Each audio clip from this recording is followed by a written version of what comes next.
Et salut les gens, c'est la Belgique, la Haute-Gaule. Bon, je viens de terminer la carte numéro 16, je vais passer maintenant à la carte numéro 17, qui est celle de l'étoile. Alors sur l'étoile, on voit 7 étoiles. On a 7 étoiles petites et une plus grande qui pourrait symboliser le soleil.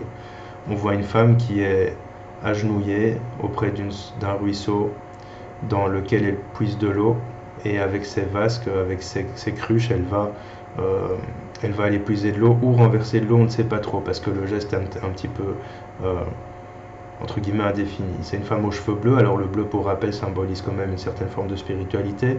Il y a des arbres verts derrière elle, les étoiles sont jaunes, les étoiles sont bleues, les étoiles sont rouges, ou jaune, bleu et rouge. Voilà, donc c'est une carte assez intéressante, parce que je le disais dans l'interprétation de la carte numéro 16, depuis la carte 15, au-delà de la carte 15 dans le tarot, on va rentrer dans des cartes beaucoup plus évolutives, beaucoup plus spirituelles, etc. La carte de l'étoile, c'est une carte intéressante car pour moi, et je dis bien pour moi, elle va symboliser ce qu'on appelle la bonne étoile. Alors, c'est une carte qui va en fait te demander de te recentrer sur toi. Alors, on parle beaucoup du foyer, on parle beaucoup de tout ça, mais elle va symboliser le besoin de se recentrer sur soi, d'aller un petit peu, entre guillemets, on va dire, travailler entre l'équilibre matériel. Pourquoi? Parce que là, elle est quand même bien enracinée sur la terre, avec son genou accroupi, etc. On voit bien qu'elle est connectée à la terre, tout en ayant, on va dire, une spiritualité ouverte avec ses cheveux bleus. Donc, se recentrer sur soi, se recentrer sur ses besoins. C'est une carte qui va te demander, même si elle est nue, cette femme n'a pas l'air d'une femme de petite vertu, on va dire ça comme ça.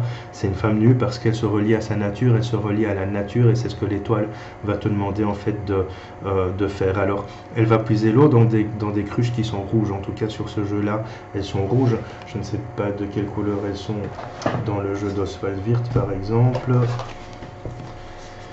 Alors... dans le jeu d'Oswald Wirth, par exemple, pour te donner la comparaison, elle a une cruche dorée, une cruche argentée, elle a les cheveux blonds. Alors n'oublions pas qu'Oswald Wirth a fait une nouvelle interprétation du jeu, donc c'est pas le jeu originel, c'est un jeu qu'il a lui retravaillé selon ses propres croyances. C'était quand même un grand franc-maçon, donc voilà, on a travaillé quand même là-dessus, enfin il a travaillé là-dessus avec des symboles maçonniques dans cette carte d'Oswald Wirth. Bref, tout ça pour dire que c'est une carte qui va t'inviter à te recentrer sur toi, à trouver un équilibre entre ta vie matérielle et en fait les apports spirituels que tu peux avoir dans ta vie. Autrement dit, essayer de spiritualiser ta vie. Il y a des épreuves difficiles dans la vie, et bien il faut apprendre à trouver le sens. Alors c'est une carte importante parce qu'il ne faut pas tout le temps apprendre à trouver le sens des épreuves spirituelles. C'est-à-dire que quand cette carte sort, c'est ce qu'elle va t'inviter à faire face à une situation professionnelle, sentimentale, de santé, financière, etc. Si la carte sort, elle va te dire, là, il y a quelque chose à comprendre, là, il y a quelque chose à travailler. L'étoile, je le disais, c'est aussi la bonne étoile, mais l'étoile va te relier aussi à ton chemin de vie, parce que en astrologie, une étoile, être né sous la bonne étoile, les étoiles sont des astres, les astres, c'est ce qui va définir ton astrologie, c'est la conjoncture de ta naissance. Donc tout ça va t'amener aussi à prendre conscience que peut-être c'est un travail de vie ce que tu vis. Et ça, c'est bon, je reste dans mon interprétation, j'insiste toujours, parce qu'il y a des gens qui vont me dire oui mais non, mais l'étoile elle veut dire ça aussi, elle veut dire mille choses, mais ici l'intérêt c'est vraiment de travailler sur mon interprétation pour vous apporter une autre vision de ce jeu. Et donc oui, l'étoile, c'est tout ce qui touche à ton thème astrologique, ton thème astral, et donc ce que ton âme aura pu choisir de vivre avant de venir sur cette terre. Et donc quand tu as cette carte qui va sortir dans un domaine quel qu'il soit, elle va te dire, on n'a plus vraiment... je ne vais pas dire qu'on n'a plus d'interprétation spécifique, parce que oui, cette carte va symboliser l'intuition, la perception, la lucidité, etc., etc., mais au-delà de ça, quand ce genre de cartes sortent dans un tirage, on ne peut pas dire ouais c'est ça absolument, on doit dire non, cette carte t'invite à réfléchir à faire comme autre, comme si, à faire comme ça, elle te dit qu'il faudrait peut-être ajouter un peu plus de ça dans ta vie pour pouvoir sortir gagnant de cette situation, pour pouvoir la vivre plus facilement, plus aisément. Donc tout ça, c'est à partir de la carte 16, on rentre dans des cartes qui vont t'inviter à réfléchir, à donner du sens aux choses, à essayer de comprendre pourquoi ces choses surviennent dans ta vie, qu'est-ce que tu as aussi provoqué entre guillemets pour que ça survienne. surviennent tes responsabilités. Elle va t'amener aussi à te dire que finalement ça fait partie de ton chemin, de ton travail de vie, que de pouvoir travailler là-dessus. Et donc tout ça est assez intéressant, et quel que soit le domaine. Par exemple, si quelqu'un me demandait: tiens, est-ce que je vais trouver un nouveau travail parce que mon travail actuel ne me plaît pas, et que l'étoile sortait, je lui dirais: écoute, oui, il fait partie de ton chemin désormais de pouvoir aller vers quelque chose qui te convient, en résumé. Quand quelqu'un me dit, on peut dire qu'elle symbolise un peu le foyer aussi, cette carte. Quand quelqu'un me dit: tiens, est-ce que je vais trouver une personne avec qui je vais pouvoir avancer sentimentalement, etc., et que cette carte sort, je lui dirais: écoute, oui, parce qu'il y a l'idée du foyer, justement. Alors le foyer, pas forcément sous sa forme femme ou mari et enfant, maison, chien et chat et poisson, non, c'est plutôt le foyer sous sa forme, là où on se sent bien, là où on se sent en chaleur, pas en chaleur sexuelle, hein, en chaleur parce que c'est chaleureux, près du feu, entre guillemets.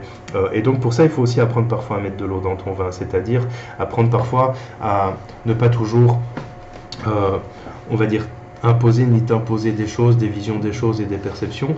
Apprendre à mettre de l'eau dans ton vin, ça veut dire apprendre à accepter des choses que peut-être tu n'accepterais pas autrement. Ça veut dire quoi? Ça veut dire que dans toute situation, il y a une vision, il y a une double vision des choses. Il y a ça me convient ou ça ne me convient pas. Et donc cette carte va t'inviter à ça aussi. C'est une carte qui est très fort reliée à la nature aussi, puisque on le voit, elle est en pleine nature, auprès de l'eau. L'eau, symboliquement, c'est toutes les émotions. Elle puise dans ses émotions, elle apprend à travailler sur ses émotions. Ça, c'est au niveau de la matière, pour pouvoir justement se spiritualiser et pouvoir comprendre ses émotions et donc avancer et évoluer. Donc c'est une carte pour moi qui est assez intéressante aussi.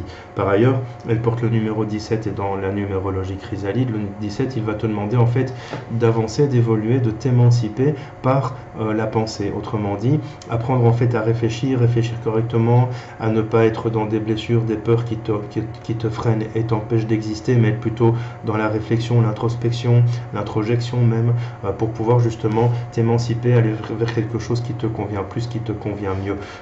C'est une carte que moi j'ai eu beaucoup de mal à interpréter. En fait, toutes les cartes à partir de la 16 sont des cartes que j'ai eu beaucoup à partir de la 15 même, sont des cartes que j'ai eu beaucoup de difficultés à interpréter, peut-être parce que à l'époque où je tirais les tarots, j'étais pas encore assez avancé au niveau de mes connaissances, de mon bagage et de ma pratique, que pour pouvoir les interpréter, parce que ce sont des cartes qui vont nécessiter justement d'avoir une certaine ouverture de conscience, une certaine ouverture de connaissance, pour pouvoir justement les interpréter de manière correcte. Alors oui, tu peux toujours les interpréter parce que tel livre t'a dit que, mais par rapport à l'interprétation personnelle, c'est-à-dire à mon ressenti de la carte, il y a des cartes qui ne me parlaient pas par exemple il y a 20 ans et me parlaient il y a 15 ans. Donc en 5 ans, j'avais suffisamment évolué pour que cette carte puisse me parler. C'est important de savoir ça dans un jeu de tarot, c'est que tout est évolutif, et donc si aujourd'hui il y a une carte qui te laisse perplexe ou dans laquelle tu n'arrives pas à tirer d'interprétation, il ne faut pas te braquer, il faut juste laisser le temps et elle apparaîtra de manière différente. Et c'est vrai que même cette carte de l'étoile,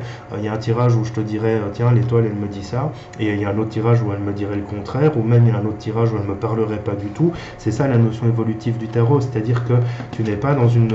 C'est pas parce que tu tires une fois la carte de l'étoile que toutes les fois où tu tireras les cartes, elle signifiera la même chose. C'est en fonction du consultant, en fonction de l'état d'esprit, de l'humeur, de l'énergie du moment, de la position des cartes, etc.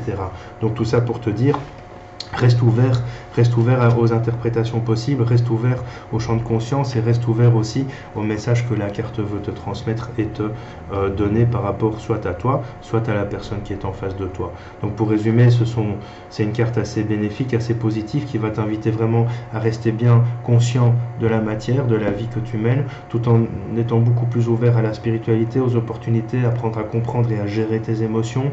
Elle va être relative au foyer, elle va te demander aussi de compter sur ta bonne étoile un petit peu, prendre conscience que en fait, ce que tu es occupé à vivre fait partie de ton chemin de vie, de ta conjoncture astrale à la naissance, etc., etc. Et donc, ça fait partie des choses, entre guillemets, inévitables à vivre. Donc, autant le vivre avec un peu de détachement et de légèreté, tout en n'oubliant pas d'apprendre à gérer les situations que tu vis. Allez, je te dis salut, la prochaine carte sera la 18. Et je verrai quand je ferai de nouvelles vidéos, parce que, comme je le disais, pendant le confinement, c'est parfois un peu plus compliqué. Salut les gens!